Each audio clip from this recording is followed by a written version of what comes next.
Bonjour les enfants, la deuxième session elle est consacrée au devoir de communication. On doit apprendre à communiquer. On doit apprendre à communiquer. Pourquoi? Parce que finalement la communication, pardon, ce n'est pas une punition, c'est une récompense. Si nous avons eu une super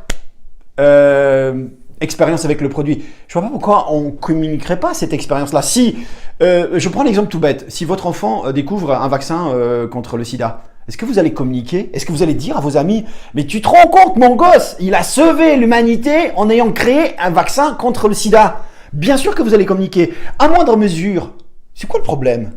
Pourquoi vous n'aurez pas le droit de raconter une bonne histoire, une belle histoire que vous avez eue avec un produit ou un service? Pourquoi est-ce que cela vous freine ou vous pose un problème existentiel majeur de dire « oh, je suis timide, je ne sais pas quoi ».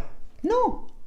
Racontez juste ce que vous avez vécu. Il n'y a pas besoin d'en faire des caisses. Dites juste, ben voilà, écoute, je ne sais pas si ça marche sur toi, mais moi, voilà ce qui s'est passé avec ce truc-là. Voilà ce qui s'est passé avec un produit. Moi, je prends l'exemple, tiens, de mon côté. J'ai eu pendant très longtemps mon fils qui souffrait de psoriasis, d'eczéma.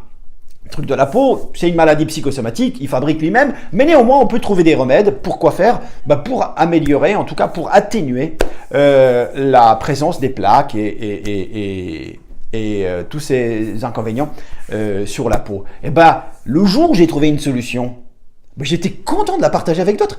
Non pas parce que je voulais fanfaronner, mais simplement parce que je pensais que c'était utile que d'autres personnes sachent qu'il y a des solutions. Et que moi, personnellement, si j'en ai trouvé une, ça peut être exactement la même chose pour d'autres personnes qui seront du coup contents que je leur ai communiqué ça comme un bon plan. Donc, la communication ne doit pas être vue en aucun cas comme une espèce de punition, comme une espèce de dérangement pour les autres, mais plutôt comme une idée de « écoute, j'ai trouvé moi une solution à une problématique que mon fils ou moi-même j'avais et j'ai envie de la partager avec toi. » Après, c'est comme une corbeille de fruits.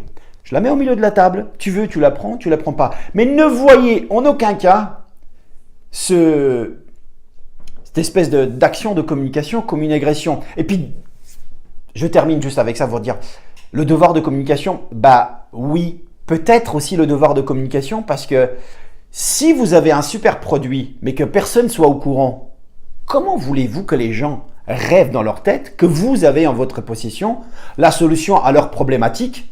Là, je parle admettons, de cosméto de peau, si vous leur en parlez jamais.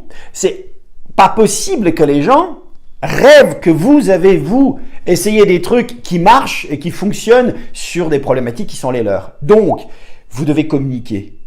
Vous devez communiquer, pas de manière agressive, mais de manière, je dirais, classique, simple. Partager l'information. Tiens, il m'est arrivé un truc avec ça, je te donne l'info, fais-en ce que tu veux. Moi, ça a marché chez moi, je sais pas chez toi, je ne sais pas si chez toi ça va marcher, mais dans tous les cas, le devoir de communication pour partager ce bon plan. Et croyez-moi, ça fait 11 ans que je fais ça, j'ai pas eu une seule personne qui m'a agressé parce que j'ai partagé avec elle une information. Deuxième compétence, le devoir de communication. Merci, à très bientôt.